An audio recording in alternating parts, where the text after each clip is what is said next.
ما جعل الله من بحيرة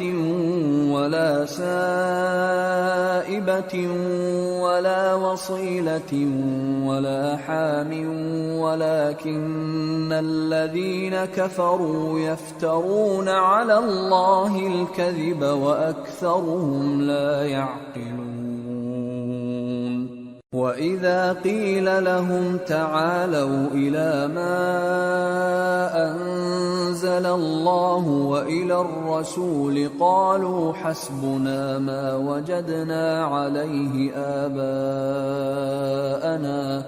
أَوَلَوْ كَانَ آبَاؤُهُمْ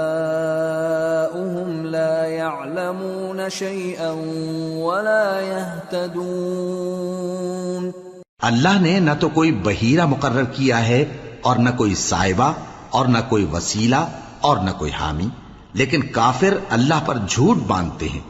اور یہ اکثر عقل سے کام نہیں لیتے۔ اور جب ان لوگوں سے کہا جاتا ہے کہ جو کتاب اللہ نے نازل فرمائی ہے اس کی طرف اور پیغمبر کی طرف رجوع کرو،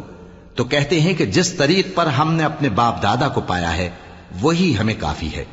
بھلا اگر ان کے باپ دادا نہ تو کچھ جانتے ہوں اور نہ سیدھے رستے پر ہوں تب بھی